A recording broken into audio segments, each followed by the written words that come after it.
YTN 라디오 김우성의 생생경제. 애청자 여러분 안녕하십니까? 김우성 PD입니다. 감당하기 부담스럽게 덩치가 커진 빚. 이 가계부채 문제는 해결이 쉽지 않습니다. 정부가 어려운 일부 사람들에게 탕감 정책을 내세웠는데요. 현실은 쉽지 않습니다. 탕감은 오래된 정책이긴 하지만 형평성 또 그 방법에 있어서 어려운 점이 많습니다. 전문가와 함께 그 부분 살펴봅니다. 금요일 경제 톱뉴스 대신 이인철 참좋은 경제연구소 소장 모셔서 그 주에 가장 중요하다고 생각되는 경제 이슈 풀어드리는 시간 마련했습니다. 경제 톱뉴스 금요일엔 경제 톱 이슈로 꾸며드립니다. 딱 1년 전 오늘 생생경제에서 가습기 살균제 피해자 관련 인터뷰를 보내드렸습니다. 1년이 지난 지금도 그들의 눈물은 마르지 않고 있습니다. 여전히 피해자 인정은 바늘구멍이고요. 조사나 사과는 잘 안 보입니다. 관련 이슈 파헤치고 있는 전문가 연결해서 얘기 들어보겠습니다. 금요일 경제의 소리 한강변 나가봤습니다. 여름 풍경 어떨까요? 이혜선 경제캐스터와 함께 전해드립니다. 2017년 6월 2일 금요일 김우성의 생생경제 애청자 여러분께 문을 엽니다.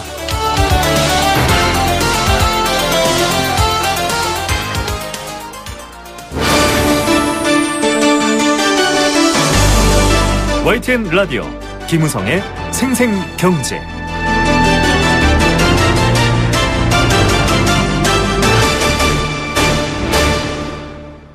네, 첫 번째 생생 인터뷰입니다. 새 정부 출범하면서 역시 경제적인 강자보다는 경제적인 약자에 대한 관심이 높아지고 있죠. 가계부채에 있어서도 마찬가지입니다. 문재인 대통령의 공약 중 하나가 1,000만 원 이하 10년 이상 장기 연체자에 대한 빚 탕감 정책이었습니다. 사실상 갚을 능력이 없기 때문에 탕감해주고 다시 경제활동을 하게 해주자 이런 의지인데요. 문제는 이게 쉽지 않습니다. 그동안 성실하게 빚 갚고 있던 사람들은 형평성 논란을 제기하고 있고요. 또 자칫하면 이 정도 상황이면 빚 안 갚겠다라고 나서는 사람이 생기면 어떡하나 이런 걱정도 있습니다. 이런 문제들도 사실 오래된 문제이긴 한데요. 어떤 점들을 눈여겨봐야 할지 전문가와 이야기 나눠보겠습니다. LG경제연구원 조영무 연구위원입니다. 안녕하십니까, 조영 위원님. 네, 안녕하십니까. 네, 일단은 경제활동 재개를 경제 취약계층에게 부여하겠다라는 취지로 탕감 정책 얘기를 했습니다. 100만 명 얘기가 나오고 있는데 어떻게 보십니까? 좋은 정책이죠. 하지만 그 시행에 있어서는 저는 신중할 필요가 있다라고 보는데요. 네. 왜냐하면 이미 많이 언급들이 되고 있는데 이러한 정책이 시행이 될 때 다양한 문제가 수반될 수 있기 때문입니다. 네. 제대로 돈을 갚지 않는 사람들이 이러한 제도를 악용하면 어쩌나 하는 도덕적 해이 문제라던가 상대적으로 열심히 그동안 돈을 갚아왔는데 이번에 그 혜택을 보지 못하시게 되는 분들이 느끼실 수 있는 상대적인 박탈감, 그리고 그분들이 이후에 가질 수 있는 상환 의지의 약화, 그리고 어떤 형태로든 공적인 부문에 지원이 들어가기 때문에 지출이 수반이 될 텐데 그러한 지출을 어느 만큼 꼭 필요한 분들에게 실제로 쓰고 있는가와 같은 효율성에 대한 문제, 여러 가지 문제들이 제기가 될 수가 있죠. 네. 그렇기 때문에 그 효과에 대해서 보다 면밀한 검토가 있어야 될 것으로 보이고요. 네. 특히나 앞으로 말씀을 드리겠습니다만 자격 요건의 설정이라던가 수혜 대상자를 스크리닝해내는 방법에 대해서 철저한 준비 후에 시행이 되어야 되겠고요. 특히 시혜성 정책처럼 홍보가 되거나 네. 시행되어서는 안 될 것 같고 반드시 경제적인 문제이기 때문에 경제적인 원칙에 입각해서 시행될 필요가 있겠다라고 말씀드릴 수 있겠습니다. 예, 경제적인 문제이기 때문에 경제적인 원칙에 입각해야 된다. 이 말이 중요할 텐데요. 일단 정부에서도 나름의 기준을 세웠습니다. 연체 10년이 넘고 1,000만 원 이하인 경우에 사실상 못 갚기 때문에 이 금액에 대해서 채권 추심을 계속해봤자 의미가 없고 실제로 거래되고 있는 채권으로서의 가치도 낮기 때문에 탕감하고 좀 다른 경제활동 재개에 동기부여를 하겠다. 이런 얘기인데요. 이 정도 기준은 어떻게 봐야 할까요? 엄격한 건가요? 사실 지금 말씀을 해주시면서 진행자 분께서도 두 가지 수치를 이야기를 하셨어요. 네네. 10년 그리고 1,000만 원 이 두 가지인데요. 네. 사실은 연체 기간과 연체 금액 이 두 가지 정보만을 이용하는 기준이 될 수 있는 정책인 거죠. 그렇죠. 그렇다 보니까 그 대상자가 과거에 이러한 사례를 얼마나 반복을 했는가, 그리고 다른 재산은 얼마나 가지고 있고, 네. 나이나 아니면은 불구 상태라던가 이러한 상환 능력, 그리고 돈을 갚으려고 하는 상환 의지와 같은 다른 정보들은 감안되지 않은 기준인 거죠. 네. 그렇다 보니까 앞서 말씀드린 것처럼 상담이라던가 심사 등을 통해서 정확한 스크리닝을 통해 이러한 혜택을 받으실 수 있고 받아야만 되는 분들을 선별해낼 필요가 있는데요. 그러한 면에서는 저는 이러한 정확한 선별과 심사가 시간은 다소 걸리겠지만 불가능하다고 보지는 않습니다. 네. 왜냐하면 이미 전국 33개 지소에 서민금융진흥원 네트워크가 구성이 되어 있고요. 네. 또 각지의 신용회복위원회도 있고 이러한 분들에게 돈을 빌려줬었던 대출금융기관의 직원분들도 계시죠. 네. 그렇다 보니까 이러한 분들을 선별을 해내서 상환 능력과 의지가 있는 분들은 단순히 탕감만을 해줄 것이 아니라 취업과 창업 기회 등을 적극적으로 제공을 해서 소득을 늘려서 갚아 나갈 수 있는 기회를 제공하는 것이 맞다고 보고요. 네. 그렇게 해야만 빌린 돈은 반드시 갚는다라고 하는 사회적인 원칙이 유지돼 나갈 수 있겠죠. 네. 그렇지 않은 분들은 정치적인 판단에 의해서 결정을 할 것이 아니라 만약에 탕감을 해줘야 된다고 한다면 이미 있는 개인회생이나 파산과 같은 법원의 결정 등 사회적인 시스템을 활용할 여지는 없는지 먼저 살펴볼 필요가 있겠고요. 네. 이러한 시스템이 특히 법원을 활용한 시스템이 너무 오래 걸리고 비싼 시스템이라고 한다면 그 시스템을 어떻게 정비해 나갈 것인가를 먼저 고민하는 게 필요하다고 봅니다. 예, 지금 목적 자체는 워낙에 누가 봐도 나쁘다 할 수 없을 만큼 좋을 거고 또 효과도 기대가 되지만 그 시행 방법과 또 선별에 있어서의 엄격한 부분은 어떻게 보면 이게 가장 중요한 조건이라는 생각도 듭니다. 일단은 보니까요, 이 빚 탕감이라는 게 굉장히 역사적으로도 오래됐고요. 또 해외에서도 사용하고 있다 이렇게 알려져 있습니다. 미국이나 영국 등의 선진국도 쓰고 있다고 하는데 어떻습니까? 좀 제대로 마련됐을 때는 효과가 있다 이렇게 볼 수 있을까요? 많이 언급되는 대표적인 사례가 서브프라임 모기지 사태로 촉발되었던 글로벌 금융위기 이후에 네. 미국에서 굉장히 크게 늘어났던 가계 부채를 줄이는 과정에서 네. 미국 전체의 가계 부채의 약 2 내지 3% 정도를 탕감해 준 것으로 알려지고 있습니다. 네. 하지만 그 효과라던가 그 시행 방법이 적절했는가에 대해서는 의견이 분분한데요. 이후 미국의 경기 회복에 크게 도움이 되었다, 아니다 의견이 엇갈리고 있고요. 네. 보다 더 강력하게 했어야 한다, 아니다 역시 의견이 엇갈리고 있습니다.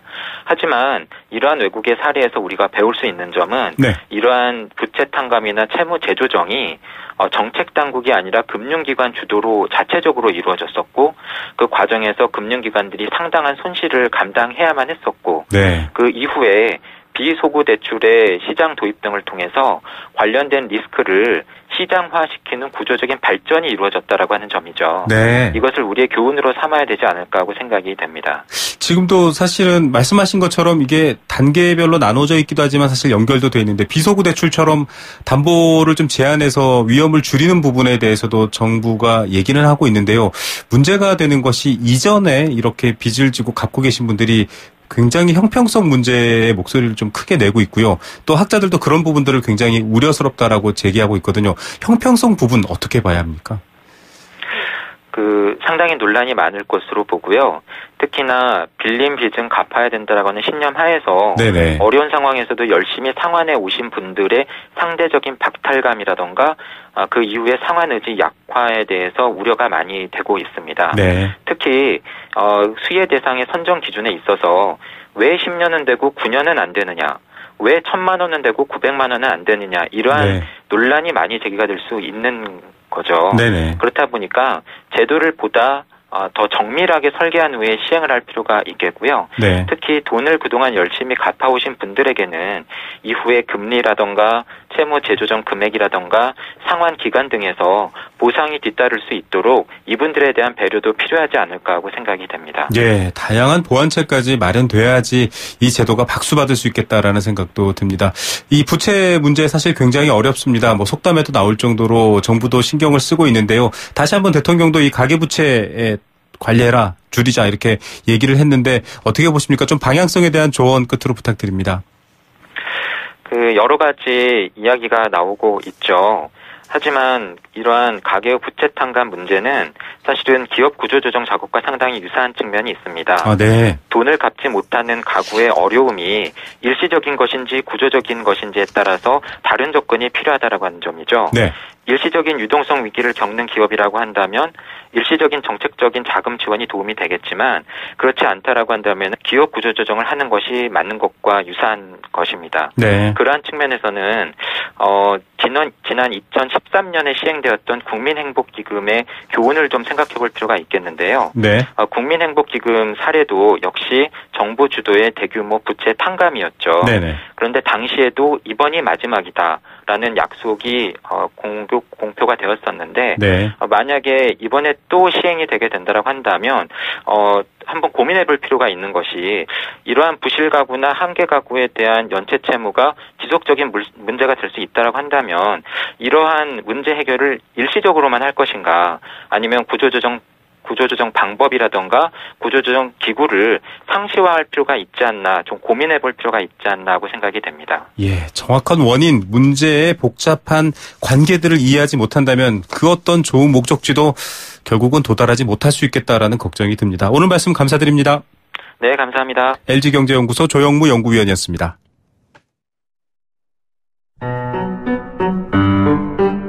YTN 라디오 김우성의 생생경제. 네, 애청자 여러분과 함께 만들어가는 생생경제입니다. 경제 공감사전 참여해 주시면 선물 드립니다. 단문 50원, 장문 100원에 정보 이용료 부과되는 샵 0945번 문자 보내시면 되고요. 선물은 도심 속 꿈의 놀이터 일산 원마운트에서 워터파크, 스노우파크 이용권 드리고 있습니다. 오늘은 가습기 살균제 이야기 공감사전으로 얘기하겠습니다. 제가 굳이 설명드리지 않더라도 많은 분들이 가슴 아파하시고 또 가슴 쓸어내렸던 이야기인데요. 이렇게 피해를 입고도 피해자가 그 피해를 입증해야 되고요. 또 조사나 보상도 쉽지 않은 점이 있습니다. 여러분들의 한마디 한마디도 이따 인터뷰에서 같이 나눠보도록 하겠습니다. 여러분들의 의견 보내주십시오.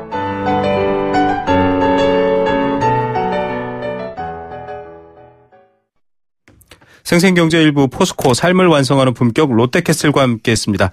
캠페인 들으시고 주간 경제 톱 이슈 시작합니다.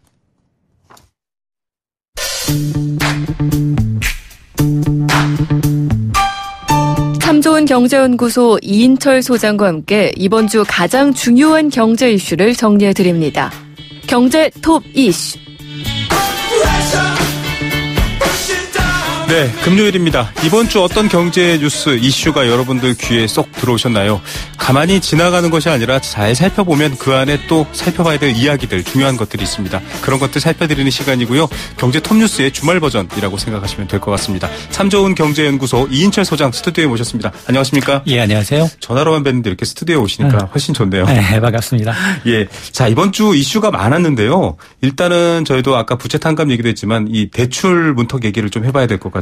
상호금융권까지 이게 좀 확대된다 이런 소식이 있더라고요. 맞습니다. 사실 이미 은행이나 이제 보험, 저축은행에 대해서는 이제 여신심사 가이드라인이라고 해서 이 시행 중입니다. 네.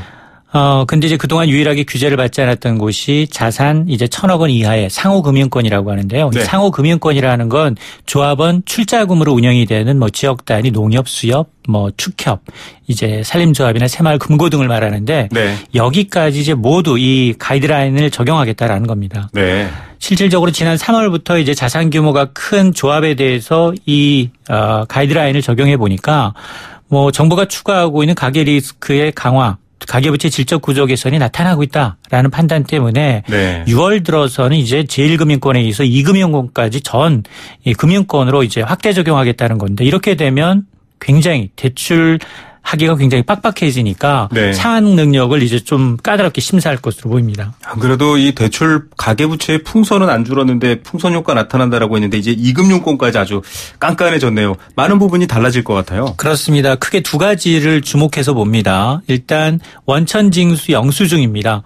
소득 증빙 절차 확실하게 직장인인지 빚 갚을 수 있는 능력을 보겠다는 거고요. 네. 이게 안 되면 사실 그동안은 건강보험료 납부 실적 그리고 이제 카드 사용료 네. 이런 내역을 참조했는데 이런 건 담보 능력이 떨어지기 때문에 대출 가능 금액이 현저하게 떨어집니다. 네. 또 하나가 이제 이자만 내는 거치식은 완전히 불가능합니다. 대출 받자마자 원금과 이자를 이제 동시에 갚아야 하는데 네. 예를 들어서 1억 원을 10년 만기로 빌렸다면 매년 대출 원금 1,000만 원에다가 플러스 이자 매달 갚을 능력이 있는지 여부를 따지겠다는 겁니다. 네, 이렇게 따지는 거 보니까 상호금융, 이금융권이 아니라 은행이랑 똑같네 이런 생각도 듭니다. 맞습니다. 예, 그렇게 될 경우에 이제 좀 뭐랄까요, 좀 리스크를 감수하고 집을 사거나 뭐 여러 가지 이제 개발을 건드리거나 하는 수요들은 좀 줄어들까요? 그러니까 이제 집을 살려는 이제 실수요자들이 문제입니다. 이제 연봉이 높지 않은 30, 40대 직장인들, 그리고 영세 자영업 하시는 분들, 신혼부부들, 대학생들, 이게 소득 증빙이 쉽지 않다는 겁니다. 네. 그러면 제1금융권에 이어서 2금융권에서도 주택대출이 거절될 수밖에 없는데요. 네. 그러면 내몰리는 거는 집 살려고 하면 이제 4금융. 큰 이제 그렇죠. 대부업체 네. 이쪽으로 이제 부작용이 나타날 수 있다는 겁니다. 물론 뭐 정부의 취지는 100번 공감하죠. 상환 능력에 맞고 대출 받고 처음부터 이제 조금씩 갚아 나가라. 그러면 이제 가계부채 증가 속도는 관리가 가능합니다. 네. 근데 이제 풍선 효과가 심각하다는 거죠. 서민들이 이제 돈 빌리기가 점점 어려워지면 어떻게 합니까? 이게 이제 앞으로는 서민들은 집 사지 말고 전세 푸어, 월세 푸어로 전전할 네. 수 있다는 겁니다. 임대 시장에만 머무를 수밖에 없는 상황이군요. 예, 자 담벼락을 높일 이유는 많습니다. 이 대출의 크기 때문인데요.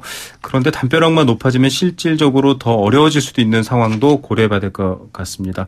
대부업체 부분도 좀 살펴봐야 되겠는데요.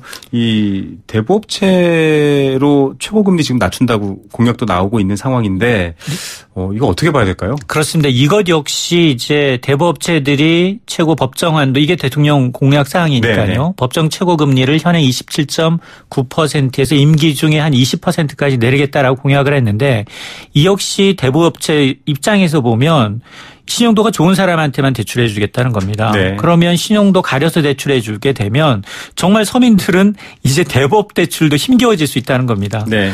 이런 건 이제 왜냐하면 자기네들의 수익 악화를 만회하기 위해서 돈 떼일 확률이 이제 상대적으로 적은 이 고신용자들한테만 해주게 되면 특히 신용등급은 1등급부터 10등급까지 있는데 6등급 이하. 네. 7, 8, 9, 10등급 위주로 대부업체를 이용했는데 네. 이분들이 대부업체 대출도 취한다는 겁니다. 네. 때문에 이제 이런 부작용을 좀 최소화할 수 있는 방안 문 대통령이 이제 8월까지 지시를 했으니까 네. 나올지 좀 봐야겠습니다. 예, 앞서도 계속 얘기해 드리는 부분이랑 좀 연결이 됩니다. 아무래도 좀 배려가 필요할 것 같습니다. 왜냐하면 지금 대출의 양을 보고서 정부도 놀라서 잡고 있지만 사실 그 속을 안 들여다보니까요. 정작 급한 사람들은 어떡하나 이런 걱정도 되고요. 맞습니다. 사실 조물주의 건물주라고 해서 이런 분들은 담보 능력이 되니까 네. 걱정할 필요가 없습니다. 그렇죠. 그런데 문제는 이렇게 이제 서민들의 대출 문턱을 높이다 보면 부작용이 이제 심각하다라는 건데요. 따라서 이제 서민 금융 활성화가 선행돼야 되는 게 아니냐는 겁니다. 네. 지금도 사실 무주택 서민들을 위한 각종 정책 자금이 몇 개는 있습니다. 예를 든다면 디딤돌 대출이라든가 보금자리론 이런 게 있긴 있는데 대출 해보시면 알지만 대출 자격이 까다롭고요. 네. 한도도 턱없이 부족합니다. 그렇습니다. 지금 비단지고 집 살 수는 없는 상황이거든요. 여기에다가 서민들이 이제 고금리 대출을 저금리로 갈아탈 수 있는 기회를 더 많이 확대해야 되는데 물론 햇살론이라든가 바꿔드림론 있긴 있습니다. 근데 이제 이런 것도 마찬가지입니다. 실질적으로 창구에 가서 보면 너무 많은 서류를 원하기 때문에 네. 대상자가 굉장히 제한적이라는 겁니다. 따라서 오히려 가계대출의 가장 큰 취약한 부분이 서민대출이기 때문에 서민금융상품을 먼저 활성화하고 난 다음 가계의 어떤 풍선 효과를 좀 차단하고 난 다음에 가계대출의 어떤 규제라는 것이 순서다. 라는 겁니다. 예, 물을 완전히 잠그는 게 아니라 좀 압력을 분산할 필요도 있겠고요. 이 주택이 대부분 대출의 근거인데 임대 시장에 계속 머물러 있는 게 옳은지도 한번 정부도 생각해 봐야 될 것 같습니다. 자, 두 번째 이번 주를 달군 이슈. 저희도 어제 인터뷰에서 좀 인기가 많았었던 내용 중에 하나인데 비트코인, 이더리움 이 가상화폐가 인기가 높다 보니까 약간 투기로 몰려가기도 해요. 어떻습니까? 맞습니다. 지금 거의 투기라고 볼 수 있는데요. 사실 주식시장의 투기 징후는 옛날 같으면 악엽은 엄마가 객장의 모습을 보이면 투기다라고 할 수 있고 부동산은 떴다방이 뜨면 과열 징후인데요. 네. 지금 이 가상화폐 실체 없는 이제 온라인 화폐에 대해서 불과 하루 이틀 만에 천당과 지옥을 오가는 이 금액이 지금 널뛰기를 하고 있습니다. 이러다 보니까 네. 지금 왜냐하면 이제 누가 올해 연초에 투자를 했더니 10배 먹었더라. 이런 소문을 듣게 되면 솔깃하거든요. 네네. 그러니까 거기에 주로 이제 직장인들 아니 신용대출까지 받아서 담보대출까지 받아서 지금 올인하고 있다는 겁니다. 그러다 보니까 피해가 아주 심각한데요. 이게 주식은 일일 상한가 제한폭이 있습니다. 30%. 네. 그런데 가상화폐는 가격 제한폭이 없습니다. 현재 이제 포탈에다가 이제 전자 이제 화폐 거래소 치면 한 10여 개가 나오거든요. 네네. 여기 중에 24시간 365일 거래가 되는데 내가 잠자는 사이에 가격이 급락합니다.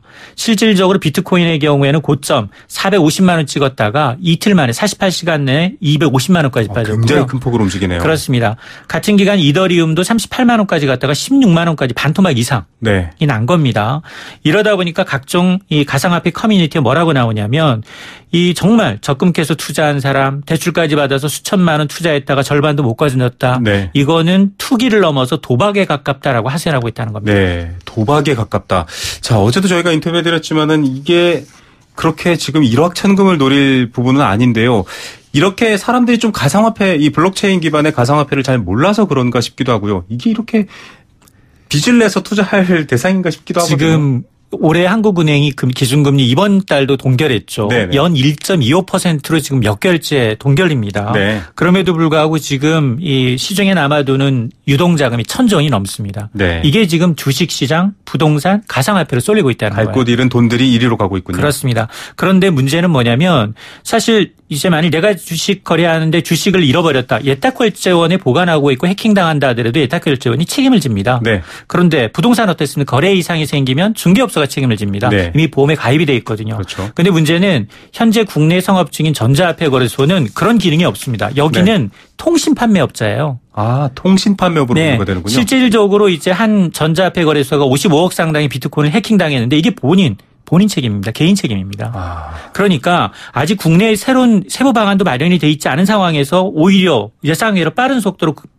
급성장하다 보니까 피해자가 속출하고 있다. 따라서 이제 관련 법 마련이 시급한 상황입니다. 예, 지금 이게 자산 가치로는 서구 선진국에서도 인정이 되고 있고요. 실거래도 되고 있지만 화폐로 인정하고 있지는 않습니다. 즉 뭐 유가 증권으로 보고 글쎄요. 그걸 어떻게 봐야 될지 모르겠는데 이런 경우 때문에 좀 규제나 규정을 좀 잘 마련해야 된다 이런 얘기가 나오거든요. 어떻게 접근해야 할까요? 맞습니다. 사실 이게 지금 뭐 안전장치가 없다는 거, 해킹이나 이제 사기 사건 또 여러 가지 이제 부정적 수단으로 사용되고 있다라는 데 대해서 이 안전 보호 장치가 없다라는 게 문제인데요. 네. 그래서 사실 우리도 이제 지난해 말부터 가상화폐 제도화하기 위해서 관련 부처가 머리는 맡아서 TF는 구성이 돼 있습니다. 네. 그리고 아마 다음 달 정도 되면 이 관련 제도를 놓을 것으로 보이는데 예상외로 이제 부작용이 심각하게 나타나고 있는 만큼 정말 이제 관련 법적 규제 피해자가 속출하지 않도록 이제 관련 법이 좀 빨리 마련이 돼야겠습니다. 예, 이 블록체인 기반의 기술에 대해서는 한국은행이나 중앙은행들도 관심을 보이고 있는데요.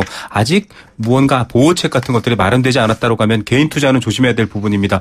그런데 이렇게 좀 규제가 마련되고 이제 제도 안으로 들어오게 될 경우에 어떻습니까? 좀 더 떨어지지 않을까 이런 얘기도 있는데요. 이 관계자들도 가격은 저희가 예측할 수 없습니다. 이렇게 얘기는 하는데요. 가상화폐의 거래 70-80%가 중국입니다. 네. 중국이 검은 돈이 빠져나가고 있다고 판단하고 있기 때문에 다음 달 중국이 규제책을 내놓을 가능성이 높습니다. 네. 그러면 또 한 번 전자화폐는 출렁거릴 가능성이 높습니다. 예, 어떤 일확천금 또 이 투자처를 찾지 못한 돈의 방향으로서 가상화폐 생각하셨던 분들은 오늘 이인철 소장님 설명 잘 들으셨죠? 굉장히 위험한 일입니다. 예, 좀 더 안정됐을 때 건전한 투자로서 한번 생각해 보시길 바라겠고요. 오늘 말씀 여기서 듣겠습니다. 감사합니다. 네, 감사합니다. 네, 참 좋은 경제연구소 이인철 소장이었습니다.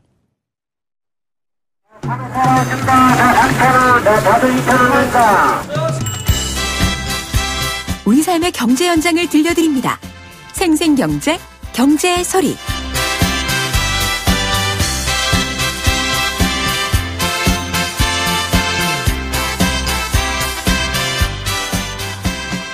네, 금요일입니다. 경제의 소리는 자연에도 민감하고요. 경제 환경에도 민감합니다. 저도 지금 한 3일째 반팔을 입고 다니고 있는데 여름이 부쩍 찾아왔거든요. 여름 하면 또 서울에서 가장 궁금한 곳이 한강변이에요. 거기 다녀오셨죠? 이혜선 리포터입니다. 안녕하십니까? 네, 안녕하세요. 앞에 그 가상화폐 얘기 굉장히 인상적이어서요. 예. 사실 저도 한번 사볼까 약간 이렇게 좀 호기심이 돋으려던 타이밍이었거든요. 네. 근데 앞에서 인터뷰하시는 거 들으니까 조심해야겠습니다. 그렇습니다. 이게 수익률을 약속하거나 뭐 발행 주체가 있거나 이런 것들은 좀 의심해 봐야 된다라고 저희도 어제 인터뷰에서 포털 사이트에서 또 이렇게 톱뉴스에 걸어주셔가지고 네. 많이들 보셨더라고요. 네.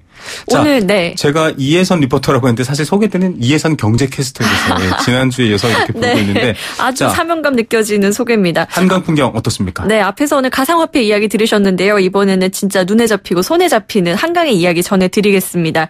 아마 이번 주말에요. 날씨가 좋으면 한강에 가볼까 고민하는 분들 많으실 것 같아요. 네. 또 오늘 금요일이어서 오늘 밤에 한번 한강에 가볼까 고민하는 분들 있으실 것 같은데 네. 제가 어제 저녁 딱 6시쯤에 여의도 한강공원에 딱 도착을 했습니다. 네. 그 풍경을 오늘 소개를 해드릴 텐데요. 바람이 좀 많이 불긴 했습니다만 20대 초중반 연령대가 굉장히 많이 왔더라고요. 그래요? 네, 역시 네. 청춘은 뭐 날씨에 굴하지 않습니다.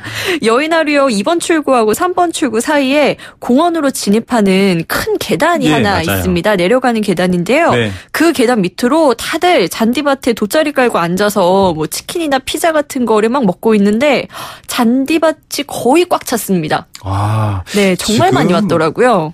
약간 이 동네 가게들도요, 법이 허락하는 범위 내에서는 테이블을 길 밖으로 가게 앞으로 내놓고 있고요. 지금도 바깥에 보시면 알겠지만 산이 선명하게 보이는 날입니다. 이런 날은 네. 또 식구들하고 한강변에서 치킨 한 번 먹을까 이런 생각할 것 같아요. 네, 요즘 또 미세먼지가 조금 줄어들었다고 하니까 네. 마음이 동하는 분들 많으실 것 같아요. 강가에 앉아서 얘기하면서 치킨에 맥주 먹는 모습 좀 많이들 상상을 하실 텐데 그런데 이 한강공원에 굉장히 이색적인 풍경이 하나 등장을 했습니다. 네. 치킨 드시는 분들이 워낙 많아서 생긴 모습인데요. 네. 여의나루역에서 여의도 공원으로 진입하는 그 굉장히 짧은 구간에 전단지가 막 쏟아집니다. 네. 그 쏟아지는 모습 제가 소리로 잠깐 담아봤는데요. 같이 만나보시죠. 네.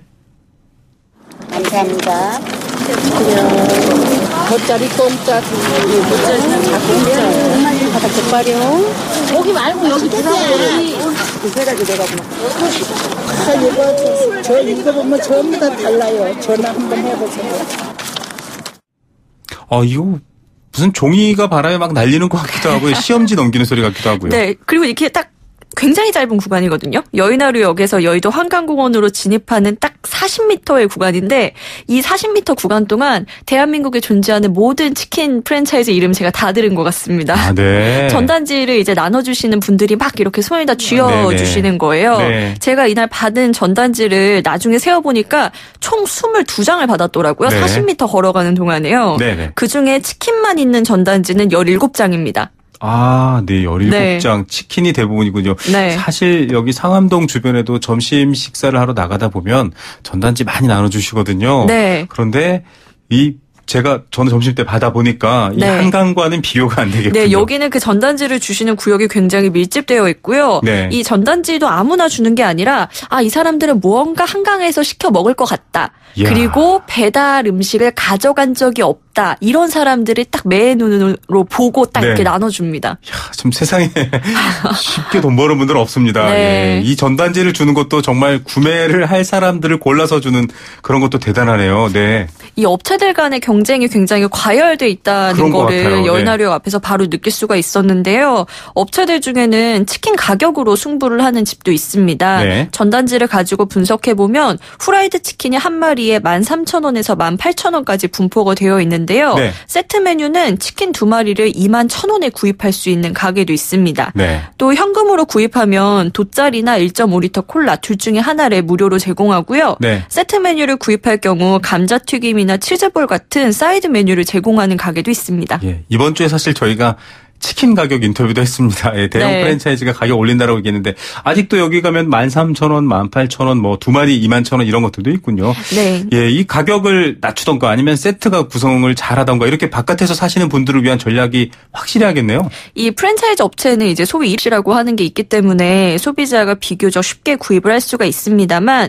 프랜차이즈가 아닌 업체들은 단순히 뭐 가격이나 세트 메뉴만 가지고 경쟁하기는 조금 어려운 상황입니다. 그렇죠. 그래서 한강공원에 찾아온 분들을 한 명 한 명 직접 찾아가서 치킨 구입을 권유하는 경우도 있는데요. 네네. 치킨집을 운영하고 있는 이용민 씨가 한강공원을 돌아다니고 있어서 잠깐 네. 이야기를 들어봤습니다. 같이 만나보시죠. 5월에는 가정의 달이라고 해서 사람들이 많이 나오고 가족 단위로 많이 나오는데 지금은 6월 달에는 원래 가족 단위로 많이 안 나옵니다. 한낮에는 뜨거워가지고 사람들이 안 나와요. 딱 한 6시부터 한 8시 사이 그 시간에 못 하면 꽝인 거죠.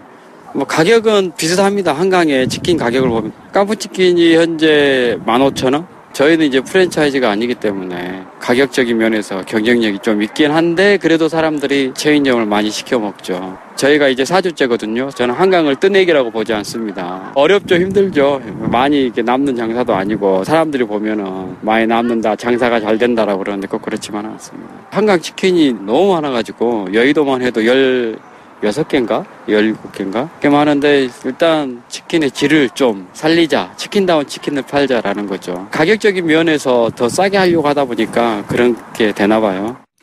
이 자영업자분, 물론 이제 여러 프랜차이즈도 있고 또 중소규모의 회사들도 있는데요. 이분 목소리 딱 들어보니까 왠지 이분이 튀긴 치킨은 맛있을 것 같습니다. 네.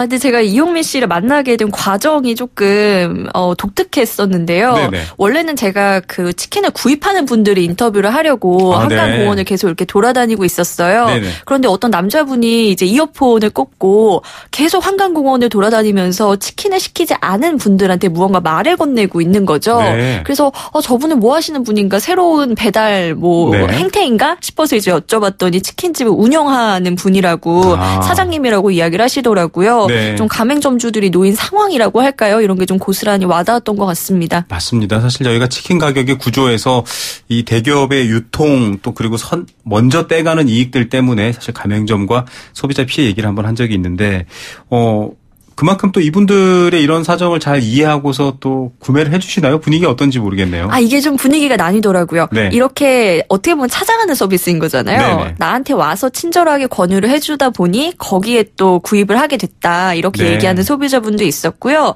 반면 전단지를 보고 소비자가 합리적으로 선택하는 건데 굳이 이렇게 한 명 한 명 찾아올 필요가 있느냐, 뭐 이런 반응을 보이는 소비자도 있었는데, 우선은 가맹점주 분의 입장에서 말씀을 조금 드리자면, 장사를 하는 입장에서는 워낙 많은 업체들이 한꺼번에 경쟁을 하고 있기 때문에 무조건 뭐 가격을 올린다든지 이렇게 좀 대응을 하기가 어려운 상황입니다. 그래서 장사가 안 되는 업체 혹은 경쟁 조건이 조금 불리한 업체, 특히 프랜차이즈가 아닌 업체들은 이렇게 일일이 손님을 찾아다니기까지 해야 하는 상황이거든요. 예, 사실 소비자 입장에서 마음 편할 수 있어요. 뭐 내가 평소에 즐겨 먹던 프랜차이즈를 선택을 하거나 아니면 뭐 와서 얘기하시는 분들 중에 좀 가격이 저렴하거나 뭐 아저씨 인상이 좋거나 정직해 보이거나 여러 선택을 할 수 있기 때문에 소비자 입장에서 참 좋지 않나 이런 생각도 들 수 있는데요. 네, 저는 소비자분들이 혹시나 치킨 가격이 너무 비싸다는 거에 대해서 걱정을 하고 계시지 않을까 이 생각을 하면서 처음에는 인터뷰를 시도를 했는데요. 그런데 막상 이야기를 들어보니까 야외에서 배달까지 해서 시키는 거기 때문에 좀 그 부분을 감안을 해서 치킨을 구입하고 있다, 이런 의견을 얘기해 주신 분도 있었고요. 그냥 뭐 한강의 치킨만이 문제가 아니라 치킨 가격이 원래 비싼 거다, 이런 이야기를 해주시는 분도 있었고요. 또 가격 외에도 이 한강에서 시켜 먹는 치킨에 대해서 이러이러한 점들을 좀 고려해 줬으면 좋겠다, 바라는 점을 이야기해 주신 분도 있었는데요. 소비자분들의 목소리 소리로 잠깐 같이 만나보시죠. 네. 좀 당황스러웠어요. 들어오자마자 갑자기 막 경쟁적으로 주셔가지고 일단은 가격 면에서 많이 보고요. 그다음에 전단지 봤을 때 이제 사이드로 나오는 것도 많이 보고 있습니다. 전단지 보면 다 거기서 거기인 것 같아요. 17,000원? 옛날보다 비싸졌는데 나와서 먹는 거면 뭐 괜찮은 것 같기도 하고. 저도 뭐 자연스럽게 한강 오면 치맥 생각 많이 나고 그냥 문화가 돼버린 것 같아가지고 사람이 일단 많으니까 배달할 때마다 기본 1시간 정도 걸리는데 좀 빨리 됐으면 좋겠는 거? 16,000원에서 18,000원 사이? 한 마리에는 보통 그렇게 파는 것 같아요. 딱히 한강이라서 부담스럽다기보단 그냥 치킨값이 원래 비싼 거니까 18,000원 거기서 안 시켜 먹으면 되죠. 좀 더 친절하게 왔으면 좋겠어요. 네, 뭐 이 한강 자체가 하나의 여름철 문화고요. 한강에서 이렇게 많은 치킨과 또 간식을 시켜 드시는 게 또 하나의 경제 현상이다, 이렇게 보이기도 하는데요. 네, 그 마지막 분이 얘기해 주셨잖아요. 너무 비싸다 싶은 데에서는 그냥 우리가 안 시켜 먹으면 되는 거 아니냐. 저는 여기에서 어떻게 보면은 좀 치킨값에 대한 해결책도 찾을 수가 있는 것 같아요. 맞아요. 소비자 입장에서 조금 더 현명하게 똑똑하게 구입하는 방법도 한번 고민해 보시면 좋을 것 같고요. 그 서울시에서 앞으로 한강공원에 대해서는 배달존이라는 구역을 따로 운영할 예정이라고 합니다. 여기에서 뭐 전단지도 받을 수 있고요. 배달 음식도 조금 더 안전하게 받을 수 있는 방법들 좀 고민해 볼 예정이라고 해요. 예, 좀 뭐 시에서도 그렇고요. 좀 더 많은 조건과 또 환경들을 만들겠다, 이런 얘기도 있는 것 같고요. 앞서 좀 궁금했던 게 그 전단지 나눠주시는 분들과 이 배달 음식 시키라고 권유하시는 분들이 왜 딱 보고 본다고 하셨잖아요. 저 사람 시키겠다. 우리 이혜선 경제 캐스터를 보고는 어떤 반응이었습니까? 아유, 제가 전단지를 그날 얼마나 많이 받았는지 모르겠습니다. 네. 제가 심지어 혼자 갔었거든요. 네네. 이렇게 뭐 3, 4, 5 모였다고 하면은 뭔가 저 사람들 뭐 한강에서 뭐 먹으려나 보다 할 텐데 네. 저는 혼자 갔는데도 불구하고 되게 잘 먹을 것 같아 보이셨는지 네. 전단지를 막 많이 나눠주시더라고요. 치킨을 부르는 얼굴이셨군요. 네, 한강에서 이제 뭐 배달 음식을 시켜 먹는 게요. 사실 아직까지 해결해야 할 문제들이 많이 남아 있습니다. 전단지 같은 경우도 한강공원 입구에 이제 쓰레기통이 굉장히 네. 큰 것들이 설치가 되어 있어야 할 만큼 좀 환경에 대한 문제도 남아 있고요. 또 배달 오토바이의 불법 주정차, 또 쓰레기 문제도 있습니다. 네. 해결해야 할 것들 많이 남아 있는데 본격적인 여름의 시작을 앞두고 좀 이런 것들을 해결하기 위해서는 어떠한 방법들이 있을지 좀 우리도 같이 고민을 해보면 좋을 것 같습니다. 네, 계절과 시민과 또 소상공인이 함께 만들어가는 정말 세계인들이 오고 싶은 독특한 문화가 되도록 여러분들도 함께 힘을 모아주시면 좋겠습니다. 오늘 말씀 감사드립니다. 네, 감사합니다. 네, 이혜선 경제캐스터였습니다.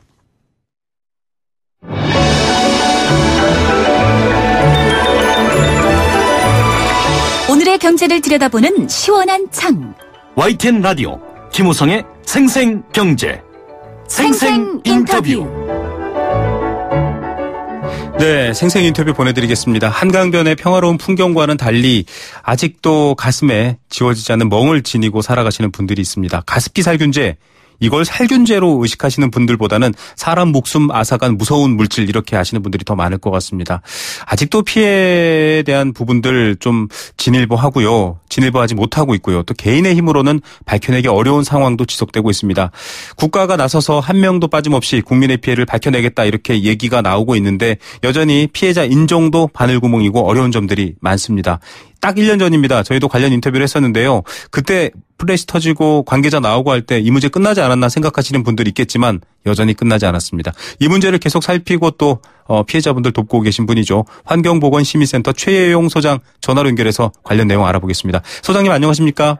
네네, 안녕하십니까? 예, 바쁘신데 인터뷰 감사드립니다. 이 예전에 1년 전에 막 옥시 대표도 소환되고 플래시 터지고 보도가 되면서 많은 분들이 이거 해결된 줄 알고 계시거든요. 지금 상황 어떻습니까? 네, 정상적인 상황이라면 당연히 해결이 됐어야 합니다.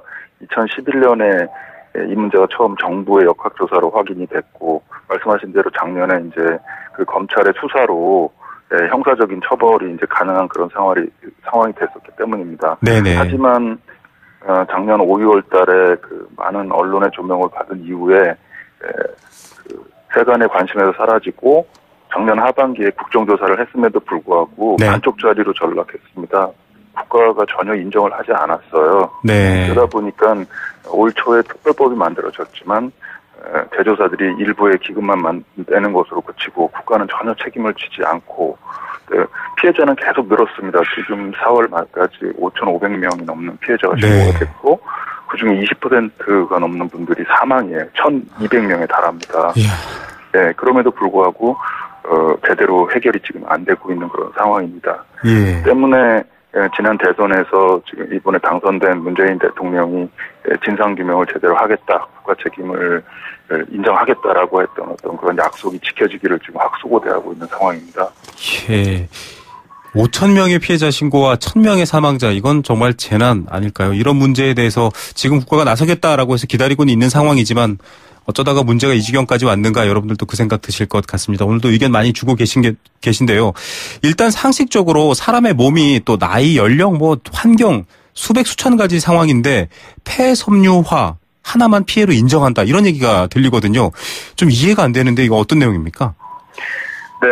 그 폐섬유화는 2011년에 이 사건이 처음 알려질 때 그 산모 7명이 이제 원인 모르게 쓰러지고 그중에 절반이 사망하는 이 사건의 초기에 역학조사할 때 확인됐던 부분입니다. 네. 하지만 그 이후로 많은 아이들, 노인들이 피해자라는 것이 밝혀졌어요. 네. 그렇다면은 그런 피해자들이 호소하는 증상들을 연구를 해서 추가적인 어떤 그 관련성이 이제 진행이 됐어야 되는데 네. 그게 전혀 진행이 되지 않고 그냥 거의 사실상 방치됐던 거예요. 네.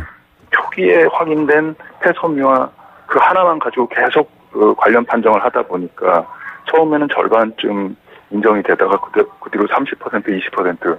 올 초에 그 이루어진 판정에서는 불과 3%밖에 인정이 안 됐습니다. 네.